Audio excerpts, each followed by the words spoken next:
Boom! Greetings from YouTubeville. Once again, Danny Savage, Draft Guru. Just want to comment a little bit about the Micah. I disappear every second half of the season. Parsons. Micah, I get run over versus the run. Micah, whenever I have to go up against a physical offensive tackle, he owns me. Like I said, Micah Parsons, he walks off the field during a game. Micah Parsons, he stops during plays and throws his hands up in the air when he's held. Micah Parsons, who walks around on the field. Listen, bro, I have no problem with trades. Every person has a value for the right compensation. When Tom Brady was winning all his Super Bowls with New England, San Fran called him up and they were like, yo, is Tom Brady up for trade? And they laughed at him. But then they said, how about we give you Jimmy G? They made the trade. Listen, is Micah Parsons worth $47 million? Not even close, bro. Not even close. Put him up against the top 5, top 6 defense edges in the NFL. He looks like a safety. If you're going to play him off the ball as a linebacker and pay him $47 million and maybe use him as a third down pass rusher, hey, knock yourself out.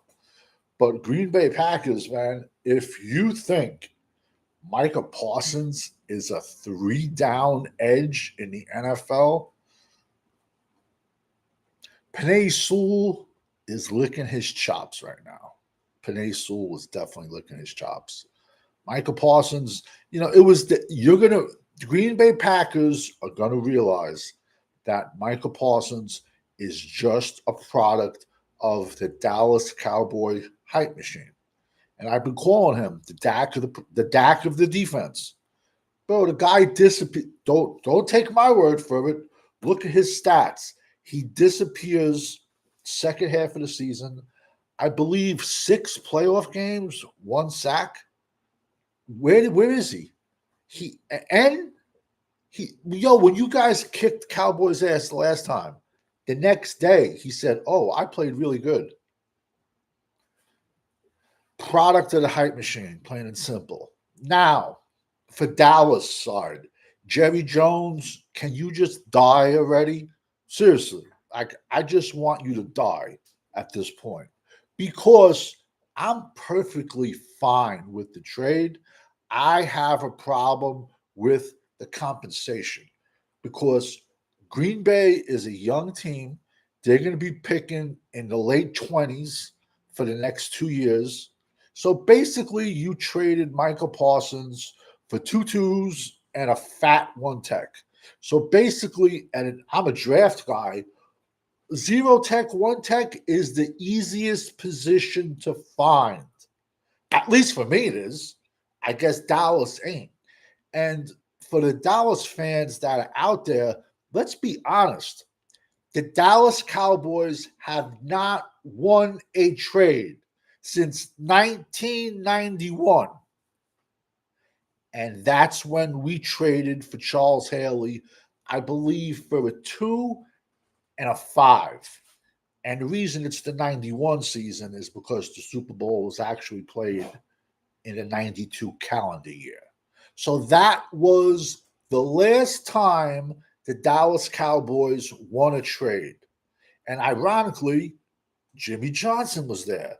And 2 years prior before that was the Herschel Walker trade. Jimmy Johnson was there.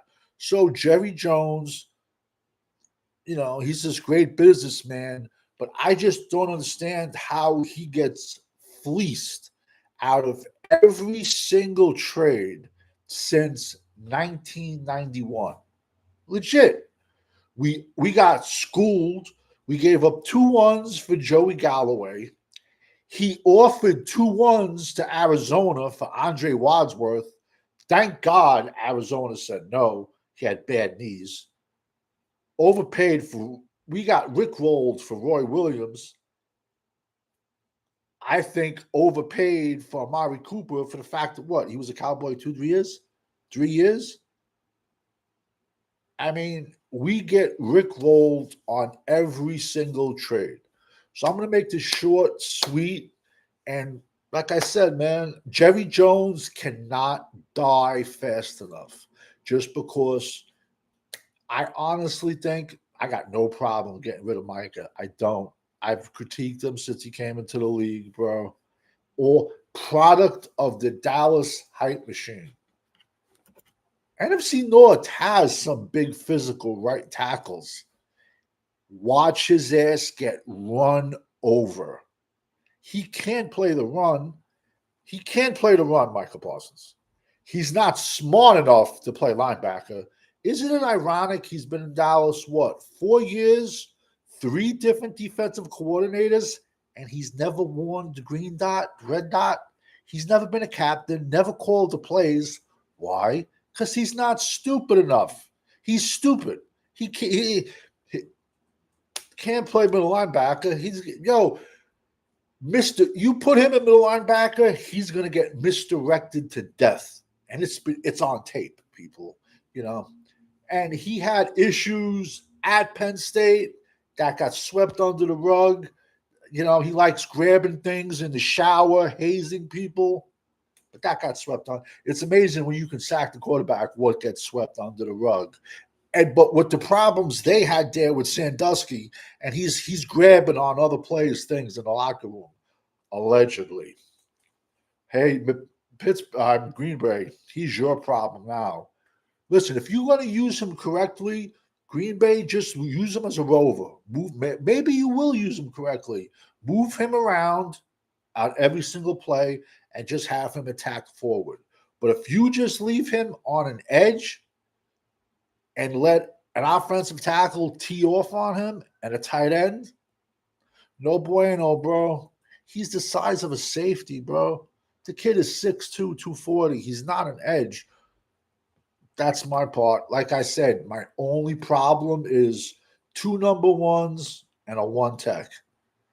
That's because those ones are going to have like the value score of the draft picks.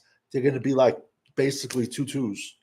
So basically, we got rid of Micah for 2 twos and a fat 1 tech, where I wish we could have got more compensation.